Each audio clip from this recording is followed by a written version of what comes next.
Отиваме към най-голямото автокултурно събитие на Балканите. Останете до края на това видео, за да разберете какво ще се случи. Как се казваш и с какво се занимаваш?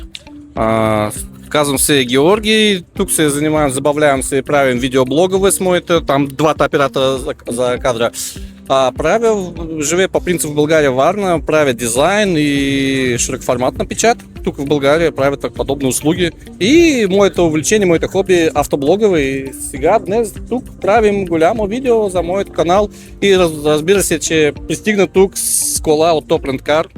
Peugeot 308 най-хубава кола според мен, цена и качество, и аз ползвам Top Rent Car повече от 7 години. Здравейте, понеже са ни съседи по щанти, реших да дойда и да проверя какво се случва и тук на Гонко Фест. Може ли да ни разкажете малко повече за вас, с какво се занимавате и какво представяте днес? Здравейте, казвам се Костадин Колев и днес представлявам Jigit Tuning. Така, ние извършваме всякакви софтуерни подобрения по автомобили, както повишаване на мощност. Също така можем да премахваме всякакви екологии, когато се случи, не дай се Боже, даже е на пътя. Тук сме повишили мощността с само 20%, което не е далече от максимума на автомобил. Супер!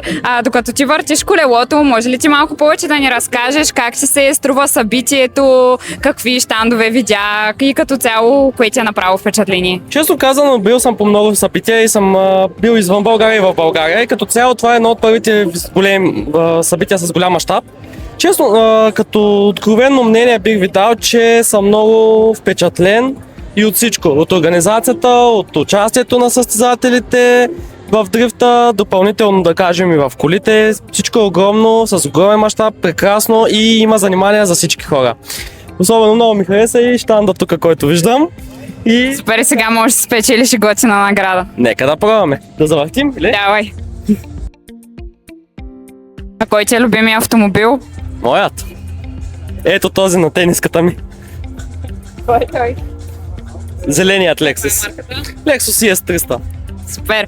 Ами всъщност си спечели еднодневен наем от автопарка на Top Rent Car от икономичен и компактен, така че може да се възползваш в някои случаи, когато не ти е нужен твой автомобил или случайно е влязъл в сервиза. Момчета, може ли да ни споделите какво ви е мнението за колата, как се чувствате вътре? Колата изглежда интересно, не е нещо като останалите, малко по-така специфично се усеща. Странна е, но със сигурност е много хубаво. А бихте ли я карали в града? Бих я карал, бих се возил и наистина е доста компактна за града. Ела да видим какво става тук. Чакай малко, какво става тук, какво е това? Здравей! Това е, така да се казва, небезизвестната дрифт триколка в България. Казвам се Светли Митов и стоя зад това изобретение, тази джаджа. Забавляваме се на Гонко Фест. По планински пътища може да се управлява с 70, 80 до 90 км на дрифт. А вие какво правите тук днес? Ами ние сме основен мобилити партнер на Гонко Фест. С нашите бусове съдействаме за цялата логистика и също така имаме позиционирано, ето е това много готино Citroen Ami. Ами!